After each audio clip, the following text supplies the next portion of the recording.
What's up, everybody? Welcome back to another episode of Rams Brothers. I'm your host, Dean, and I'm joined, as always, by my brother and the other great host of this show, Nick. And Nick, how are you? This is the first time just you and I have been on the podcast in quite some time. So first and most importantly, how are you, my good brother? I'm good. It's Dean and Nick in the morning. I'm great. I'm excited. Yeah, it's been a long couple weeks of sporadic football news, and I'm excited to dive into the new information that we have here today.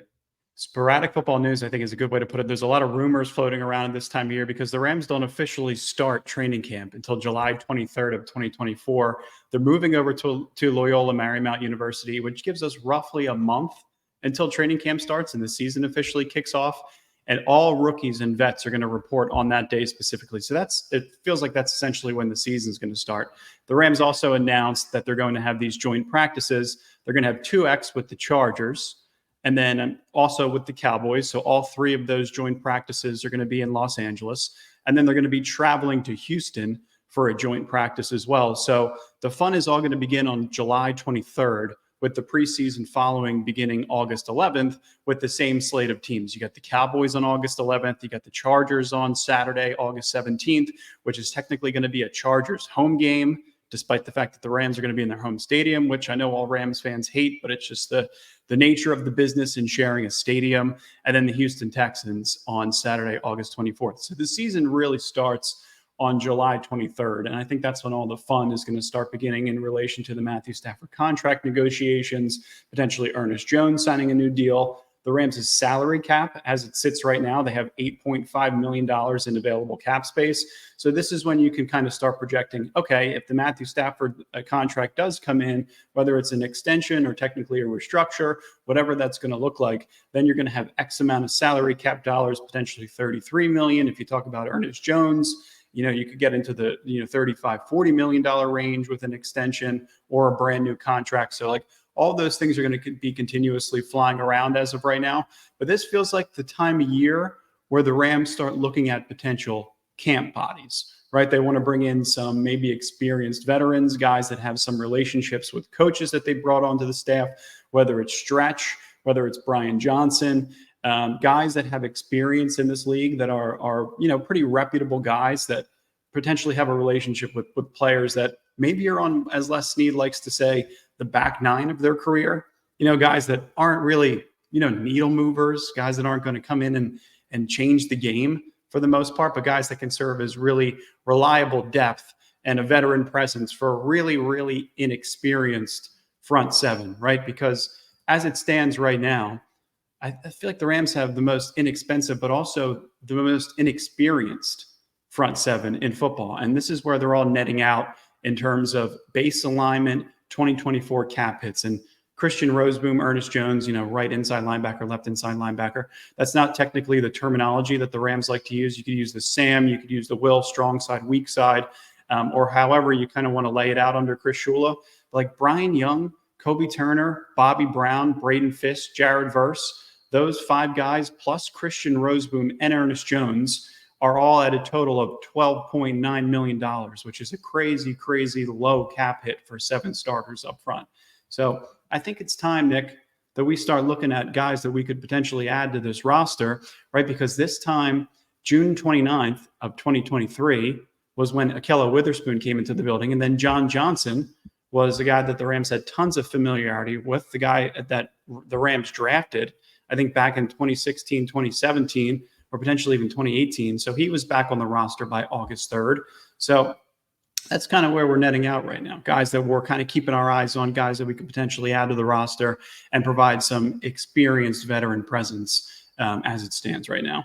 Yeah, I mean, if you want to kind of speak on that, people that are on the back nine of their career, and I know that this doesn't have to do with bringing veterans in, but I just wonder how often or if they have ever said that about Matthew Stafford. And then you look at the really young core that they have on the front where you have this older aging vet quarterback who has a tendency to get injured when he doesn't have the best offensive line help. I wonder if that kind of factors into their decision of his contract extension and what that is going to end up looking like, because they don't really have a backup plan. in that situation. So, I mean, to me, it's like whether he is or if he isn't on the back nine of his career, I think that they should be figuring that out ASAP before like anything else gets done. But that's not how they really typically do business, as we talked about last week with Jordan. Yeah, and you know what's crazy too? Like you look at the Trevor Lawrence contract, you look at, maybe what Brock Purdy's going to get in free agency as of next year once his rookie deal's up. You look at Tua Tagovailoa, who is just extremely vocal, more vocal than I ever thought a quarterback could be about, getting a new deal in free agency. And you hear Tyreek Hill, they're vocal about getting their quarterback a new contract, even the Jared Goff deal. You could look at potentially a 2-year deal, something that gives Matthew Stafford more guaranteed money. Of course, he's on the back nine of his career, but even 2-3 years to extend his time with the Rams into, year 39, year 40 at that age, that could be something that I feel like they try to get under the books once July 23rd rolls around. But I'm sure in the next 4 or 5 weeks, it's going to be a constant negotiation back and forth between Matthew Stafford's camp and the Rams. And it feels like, as we talked about with Jordan, that Matthew Stafford's camp has all of the leverage at this point, right? Because the money is crazy right now. You're giving quarterbacks all this crazy money, and some of it is justified, but it feels like all the, the top 12 guys or so, there's only 1 or 2 of them that have either been to a Super Bowl or have won a Super Bowl at this point, and Matthew Stafford is one of them. So the lack of like having the foresight of, okay, like what if we let's just say we're not worried about this and like we don't get it done and then he holds out, which I don't think is something he would ever do. But then the next man up is Jimmy Garoppolo. So It's real, like Stetson Bennett, I'm sure, was probably supposed to be that person where it's like, well, we got this like fresh young guy that we can try out. But I mean, I know that's not what we had scheduled to talk about, but it's the most important position, like on the field. It may be all of sports. And I like when we talked about it with Jordan, like it kind of worried me a little bit because like I'm over here thinking it's not that big of a deal. And she was like, it is kind of a big deal. Yeah. Well, but I mean, like Stetson Bennett, you're going to see him in the preseason, right? So you're going to see him against the Cowboys, you're going to see him against the Chargers, against the Texans. Like it's going to be 2023 all over again. So you're hopeful that, he could put together something that is tangible, that the Rams can kind of hang their hats on and say to themselves, all right, this guy has a future career as a backup. Because Nick, when you and I were originally projecting the draft pick, we were like, okay, he was supposed to go undrafted. Right. Not a lot of people are talking about him at this point of his career because of the mental illness and the time that he took off, the leave that he took off. But like, this is something that it was really difficult to kind of unpack. We're like, is he like a Baker Mayfield type backup? Is he a Carson Wentz type backup? Is it a guy that can be mobile and make plays out of the pocket? And you're going to get a lot of that in the preseason, hopefully, to a guy now that is committed to the process and has been back in the building, was there for all of OTAs, and now I think has really good experience too with a guy like Jimmy Garoppolo and also Matthew Stafford, which is, incrementally better than it was last year, whether you just had Matthew Stafford and essentially nobody else in the building to kind of bring him along and develop him. So, and you also have, Brian Johnson and Dave Ragone as a new quarterbacks coach. So you have some new faces in the building to help develop this kid. And I think that's going to be kind of what happens. But as we're kind of like looking at some of the free agents that we could project, I talked about Ahkello, Witherspoon, and John Johnson. We were just kind of looking at some connections, whether it was Stretch, whether it was Brian Johnson, whether it was Dave Ragone. Some of these guys that have come into the building that are going to try and make a name for themselves as coaches to, as the Rams like to do it, be here for 1-2 years and then potentially move on to a new opportunity. But there are guys like, as we look, Brian Moan is a former nose tackle from Seattle. There's plenty of familiarity in the NFC West. He could act as depth behind Bobby Brown, who was on the last year of his rookie deal. He's a guy that, a lot of Rams fans have their eyes on, as a nose tackle, a bigger player in the middle of a front seven that hasn't come along as fast as we would like. But I think the Rams, feel like he desperately needs to have a good year to even be considered to be re-signed to the Rams. Another guy that we're looking at is Hassan Ridgeway, a former 4th-round pick, can play a little bit of 3T, a little bit of 2I, has been banged up his entire career, whether it was with the Colts, the Eagles, the 49ers, or the Texans. But he could be an inexperienced or an inexpensive add to an inexperienced group prior to training camp. And then another couple of guys that I like, not just looking at the front five, but looking at the two guys behind him in Christian Roseboom and Ernest Jones, Zach Cunningham. It's a linebacker that has a connection with Stretch going back to Tennessee, as well as Brian Johnson in Philly. And then same with Shaq Leonard, right? This is another guy that is capable of playing in rotation with a guy like Christian Roseboom, opposite of Ernest Jones, to be able to add a little bit of more veteran experience, a little bit more star power. All of these guys, too, that we're talking about, Brian Moan, Hassan Ridgeway, Zach Cunningham, and Shaq Leonard, like these guys all need career resurgences, right? They're not only just looking for a one-year deal, but they're looking for a potential deal following that with a different team. So I feel like those are probably four guys that you guys can keep your eyes on as of right now, because the nature of the business is $8.5 million in available salary cap as of right now. None of these guys are going to cost you more than $1.5 million to bring into the building. So you could add one, you could add two, and all of a sudden you got a little bit more veteran experience on a front seven that is now missing Aaron Donald and is also missing Coach Henne, right? The defensive line coach who we all coveted. It's a little bit, it's unfortunate, that Donald and Coach Henne are both gone at the exact same time, but Giff Smith is back in the building. His guy has a lot of experience with the Chargers. He's going to coach the defensive line. Chris Shula in the first year of a defensive coordinator job. It's going to be interesting to see how it all kind of unfolds, but I feel like the secondary, it being revamped, you got Trey White, Darius Williams, and Cam Curl now on the back end. We talked about Russ Yeast potentially in the big nickel or the star role. You got guys like Kobe Durant who are going to be approaching the final year of their deal. Darion Kendrick, who everybody likes to kind of keep their eyes on. Those are all, I feel like the secondary from this perspective in comparison to last year, you don't have to add an Ahkello Witherspoon. You don't have to add a John Johnson, right? These guys are all solidified. They have great NFL experience. They're all highly reputable players. And I feel like they're going to add a lot to the secondary on day one. So that's why we're pivoting to look within the front seven for a couple of guys that you could potentially add in the near future. So, yeah, I just like to put like a little spotlight on Zach Cunningham. I just felt like he was really huge in building what Tennessee what Houston had to build in like 2020 up until, they kind of went their other way with their new quarterback, and was great in Philly. He's only like 29 years old too. So like back nine is almost like it sounds like a little degrading, but football players can't play forever unless you're Tom Brady.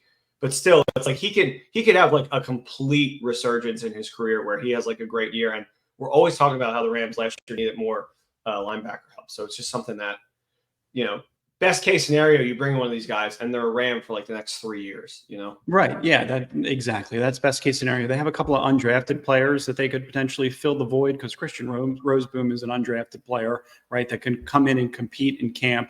But also, like, how you didn't spend any draft capital on a linebacker. Would it hurt if you paid one of these guys that has legitimate NFL experience $1 million, $1.5 million just to come into the building to be a camp body? Worst comes to worst, you could release the player and then you could sign him back to the practice squad to at least have him on your 90-man roster for the near future. So it doesn't have to be a guy that's going to be a lock to make the 53-man roster, but a guy that can be somebody that has NFL experience and somebody that could help, string along some of these inexperienced players that are going to be starting for the Rams. Somebody that can come in, be a Demarcus Robinson, make an immediate impact in like a playoff situation and like help the playoff push, and then sign a more longer tenure deal with the Rams. Yeah, exactly. I think I'm glad you brought up Demarcus Robinson, because as of recent, and this is probably going to be the most fun part about the episode, right? It's wait, did I not know something? Did something happen? No, but I mean, like it goes back to what you said about rumors as of recent, right? Because there's Davante Adams news that broke on June 14th of this year, and everyone was like, "What the hell is going on? Why is people are talking about Davante Adams potentially being traded?" But I mean, like, what his relationship is with the Raiders. Like Aiden O'Connell, Gardner Minshew are his two quarterbacks this year. He's, he still had 1,500 yards in his first year with the Raiders, but he, dropped off by 400 or so yards in his next year. But this is all coming out of an article titled 8 shocking NFL trades that would impact the playoff races in 2024, which was written by Gary Davenport, who was an NFL analyst for Bleacher Report. And this is how the article was prefaced before we get a little bit too crazy about any of these rumors. These trades are unlikely to happen. Actually, quote unquote, unlikely to happen is probably kind. The odds that these teams are willing to trade star players this late in the offseason are not good whatsoever. But could you imagine if something like this did happen? I think first, it would scare the shit out of 49ers fans. They would be trembling in their little space boots. But you could, this would be something like Stafford. The deal would eventually open up $20 million of salary cap in 2024, which would leave room for the Rams to take on Davante Adams' contract, which is projected to be roughly $17.5 million. We talked about $8.5 million in available cap as of right now, but once training camp starts and these deals are officially ironed out, there's opportunity to add a player like Davante Adams. And we all know that the Rams would not be shy to offer a first-round pick. Right. I mean, first round pick, you take on a $17.5 million salary cap hit for a player that, my God, this is like one of the most talented X receivers in the history of football. Like this would be Demarcus Robinson and Davante Adams, and Tutu Atwell is obviously the odd man out, going to be on the last year of his deal. But like we talked about this with Rome Odunze all offseason, how having this kind of weapon X receiver, and the Rams like to go dual-headed attack at X in general, whether it's Brandon Cooks, Deshaun Jackson, players of that caliber that can really kind of take the top off.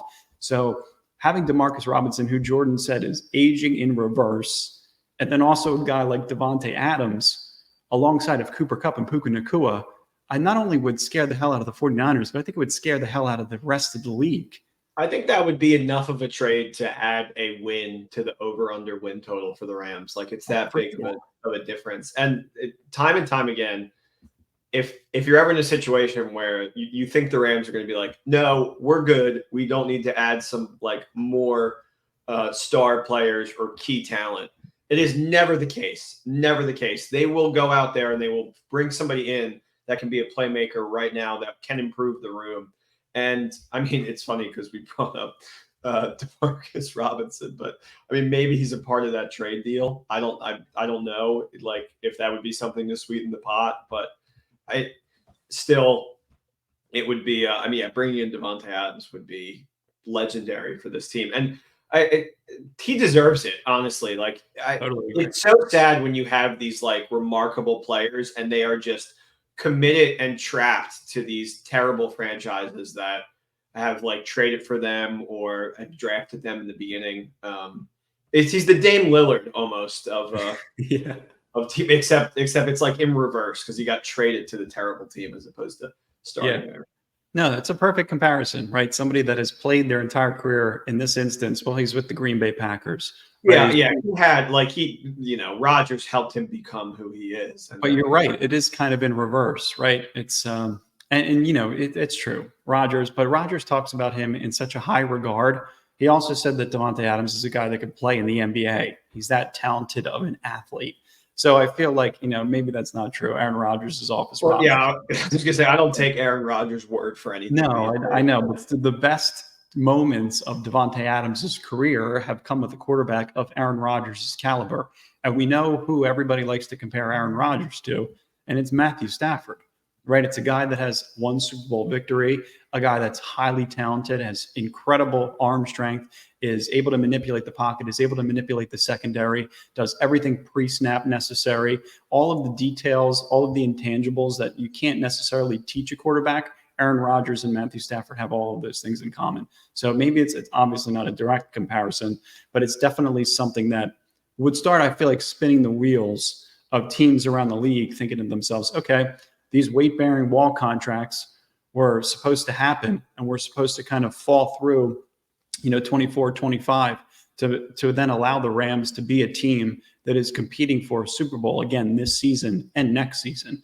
And this is a type of player that can absolutely do this, right? You got a really young defense, a really low salary cap allocation towards the defense. The offense already has all the star power, right? All the talent up front, all of the talent at receiver. They brought in a lot of help at running back in Boston Scott. Obviously, you drafted Blake Corum. You have Kyron Williams. And even you have Zach Evans that's still on the roster. So like there's a lot of talented skill players, but I feel like to prolong Cooper Kupp, and then also Cooper Kupp and Davante Adams are the same age, but to prolong Cooper Kupp's career and then to also, give Puka Nacua a little bit of a rest. He doesn't have to be a 1,900-yard receiver this following season. He just has to be able to contribute in the run game as a blocker. He needs to be able to, fulfill his assignments as a Z receiver for the most part, whether it's short motion, getting him out in space, and all of these like short motions, all of these free releases that all these players get off the line of scrimmage. Davante Adams will reap all of the benefits of doing that. Yeah. So that's the potential benefit of adding a player like that is like, Stafford has a hell of a season. He goes into this new contract with an incredible receiving core, better than he's ever had in his life. But also like these other guys on the roster, you want them to be able to stay within the Rams' organization for a certain period of time too, right? You don't want them to be all banged up and overutilized. So yeah, it almost feels like with Stafford, and like take this with a grain of salt. But right now, we don't know what the future holds. It feels like a scenario where if something like that happens with Davante Adams, where they bring in somebody that is like kind of like that big of a piece, that this would be another like pushing all the chips in kind of year. Totally. Because Stafford's not getting any younger, and you have to think about that. Like, sure, you sign this extension for 2-3 years, but like what does the team look like then? Like, where is the cap? How much longer do we have with Cooper Kupp and like continuously building on them, and how much weight we can put on them, even though he is a weight-bearing wall. But what an amazing just career shift that Matthew Stafford has had to now being compared to Aaron Rodgers, like on the same level, like getting that Super Bowl. Because prior to that in Detroit, I mean, sure, there were the comparisons because they played in the same division, but it was like one was just well superior than the other. And now it's like, as the, maybe Rodgers' brain brought him down like a bunch of points too, by just being a total moronic idiot. But now they're on like equal footing, it seems. If anything, it almost feels like Stafford is like edging him out the older he gets, which is, I mean, if he wins another Super Bowl, push the chips all in again. Try and get a couple of players that are of this caliber, because you don't know what the future holds after 2 to 3 years, right? After the Matthew Stafford's deal is done, the new deal, Cooper Kupp is going to be 33, 34 years old. Davante Adams will be the same age. Your core would be guys like Puka Nacua, Quentin Lake, Jared Verse, Braden Fisk, which, I mean, you still could put together a solid roster at that point, but like your opportunity to go all in with a lot of these guys on their rookie deals and a lot of these guys, coming into their own over the next couple of seasons, like this year and next year, you would think that the Rams' Super Bowl window opens back up if you start to bring in some more star power. So I would like to see them make a push move either this year or next, depending on how the Stafford contract negotiation goes. I think it's time, because it feels like if you look around the league, you look around the NFC, outside of the Niners, who are bound to take a step back, and then who are eventually going to lose a crap ton of money because they got to pay Brock or let him walk, whatever they decide to do, if they feel like they can plug in another quarterback. I don't know. It's really open. It is wide open. It feels more open now than it ever has. I mean, we almost had the Lions representing the NFC in the Super Bowl. Like we were like a field goal away. So and I just think back to like the first round pick, right? Because I'm sure Sean McVay wanted to spend that on a guy like Brock Bowers or on a guy like Rome Odunze, somebody that can take the top off, somebody that makes a difference at the line of scrimmage, and also is a skilled player that, is really valuable with the ball in his hands. And that's both of those guys that we just talked about. And like this would be that, right? You would move a first round pick for an X receiver in Davante Adams and be able to, bring you back to an NFC championship at the very least. Another conference championship for Sean McVay would give him 3, which would be the most out of the Eagles, the Niners, and the Rams over the last 10 seasons. So, I mean, you're talking about like the creme de la creme of the NFC. That could be the Rams again if they're able to make a couple of these moves. Before we go today, I want to make sure that we give a shout out to Prominent Kings, Jay, on Twitter. He's an unbelievable guy. He sent us a ton of pins. He sent me this incredible Ninja Turtles pin. He sent me Aaron Donald. He sent me Goku. He sent me all these stickers also, which I absolutely love. My personal favorite is Aaron Donald with the 249ers helmets in his hands, just going absolutely nuts. And there you go. Nick's repping his Prominent Kings pins as well. I got a whole corkboard right off of camera that has a bunch of them. It's mixed in with like Mario's and Simpsons stuff too. But. Yeah. So shout out, Jay. We appreciate you, man. Thank you for sending over the pins. And then also, these episodes are going to be exclusively on YouTube as of right now. We are not putting them on Apple Podcasts or Spotify as of right now, just to ensure that, we're getting something out of this. We're looking to, be able to kind of reap the benefits of putting in the hard work for 8 years or so. So we're not releasing any episodes on Spotify or Apple Podcasts. They're going to all be exclusively on YouTube. So we're hoping that you guys can like and subscribe and support the Rams Bros as we kind of continue, building out the podcast for the next couple of seasons. So that's all. Yeah. I mean, the goal is to eventually get back to Apple Podcasts and expand the audience and Spotify that way. But right now, it benefits us to stay exclusively on YouTube because that is the best way for us to receive revenue.